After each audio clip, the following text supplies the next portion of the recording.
जय हिंद students in class 10th physics today we shall study electromagnetic induction. तो आज का हमारा टॉपिक है इलेक्ट्रोमैग्नेटिक इंडक्शन। सबसे पहले हम लोग ये समझते हैं कि इलेक्ट्रोमैग्नेटिक इंडक्शन की डिस्कवरी किसने की थी।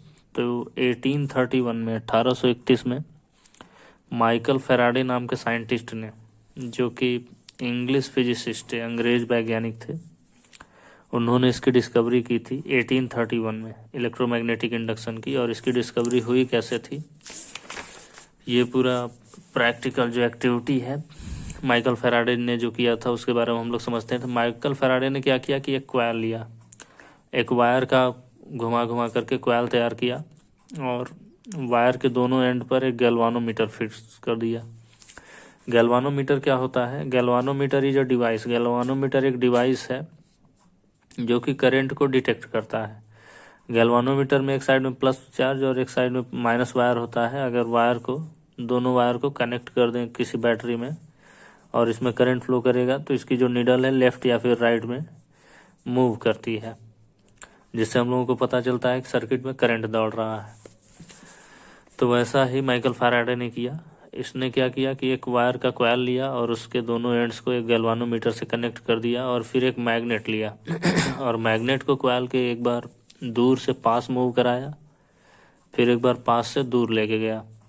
तब उसने क्या ऑब्जर्व किया कि यहाँ पे ये जो नीडल है, गैल्वानोमीटर में नीडल जो है वो डिफ्लेक्ट कर रही है, लेफ्ट राइट डिफ्लेक्ट कर रहा है।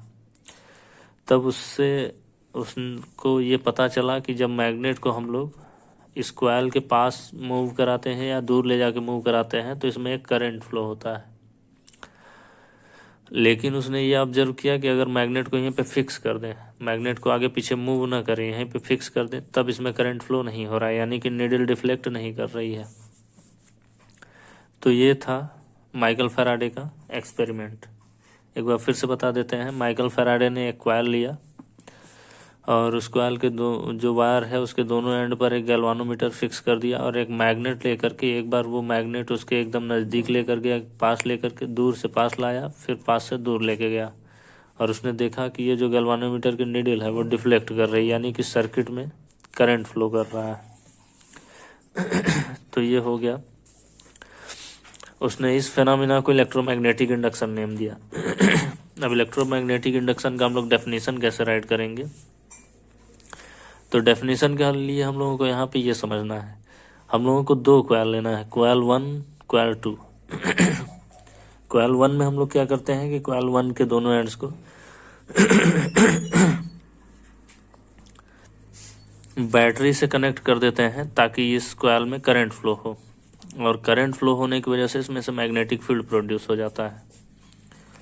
और इसके साइड में यहाँ पे कॉइल 2 है और इसमें से मैग्नेटिक फील्ड जो है यहाँ इस कॉइल में से भी पास होता रहता है।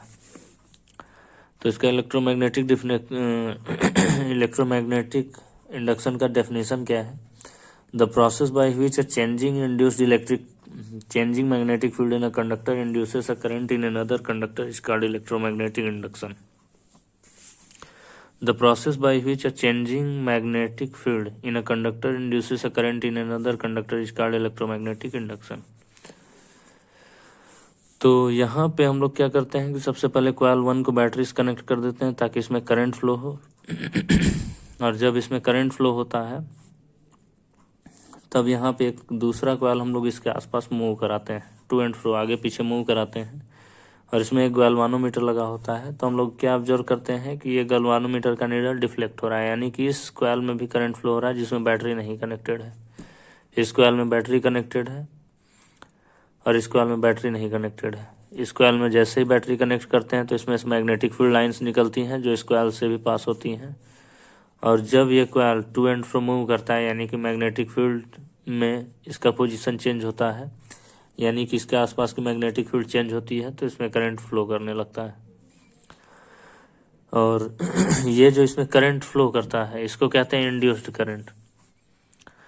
तो डेफिनेशन है कि जब किसी चेंजिंग मैग्नेटिक फील्ड में किसी कंडक्टर को हम लोग रखते हैं तो changing magnetic field induces a current in the conductor. दूसरे वाले कंडक्टर में changing magnetic field current induce करता है।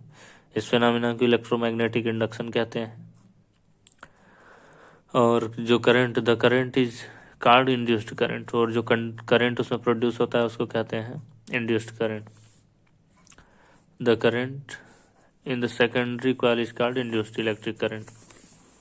तो इस फर्स्ट कॉइल को हम लोग जिसमें बैटरी लगा हुआ है कहते हैं प्राइमरी कॉइल, और जिसमें बैटरी नहीं लगा है उसको बोलते हैं सेकेंडरी कॉइल। अब स्टूडेंट्स, इंड्यूस्ड करंट किस डायरेक्शन में फ्लो करेगा, इसको हम लोगों को Fleming's right hand thumb rule से समझना होगा। तो students, Fleming's right hand thumb rule जो है, फ्लेमिंग्स राइट हैंड रूल जो है उसका हम लोग यूज जनरली क्या करते हैं, क्या फाइंड करने के लिए, इंड्यूस्ड करंट का डायरेक्शन फाइंड करने के लिए। तो इसमें क्या होता है, ये रूल यहाँ पे दिया हुआ है, stretch the thumb, four finger and middle finger of right hand so that they are perpendicular to each other. हम लोगों को राइट हैंड का थंब और इंडेक्स फिंगर यानी फोर फिंगर और मिडिल फिंगर को इस तरीके से स्ट्रेच करना है कि ये तीनों जो है ये एक दूसरे के परपेंडिकुलर होना चाहिए। इस तरीके से ये तीनों एक दूसरे के परपेंडिकुलर हैं। और उसके बाद अगर if the four finger indicates the direction of current, direction of magnetic field, four finger यानी कि ये जो उंगली है ये मैग्नेटिक फील्ड का डायरेक्शन बताती है, and the thumb shows the direction of motion of the conductor, और ये थंब जो है वो कंडक्टर किस डायरेक्शन में मोशन कर रहा है। अभी मैंने बताया कि ये इसको मूव करना होगा, तो कंडक्टर किस डायरेक्शन में मोशन कर रहा है वो थंब रिप्रेजेंट करता है। Then the middle finger will show the direction of induced current. तो ये जो मिडिल फिंगर है वो इंड्यूस्ड करंट का डायरेक्शन शो करेगा। तो एक बार फिर से समझ लेते हैं, ये जो है ये फोर फिंगर मैग्नेटिक फील्ड का डायरेक्शन, और ये जो थंब है ये मोशन ऑफ कंडक्टर का डायरेक्शन शो करता है। तब ये जो मिडिल फिंगर है ये इंड्यूस्ड करंट का डायरेक्शन शो करता है। और स्टूडेंट्स, ये मैक्सिमम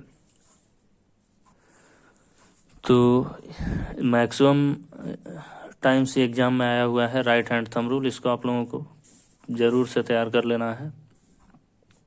तो स्टूडेंट्स, यहाँ पे हम लोगों का जो ये चैप्टर है magnetic effects of electric current complete हो जाता है। अब हम लोग नेक्स्ट क्लास में आई चैप्टर स्टार्ट करेंगे, और आप लोगों को यहाँ तक इसको स्टडी करके इसका नोट्स तैयार कर लेना है। और इसका जो लास्ट एक्सरसाइज आंसर शीट है वो PDF के फॉर्म में मैं सेंड कर दूंगा। Thank you, have a nice day. जय हिंद, जय भारत।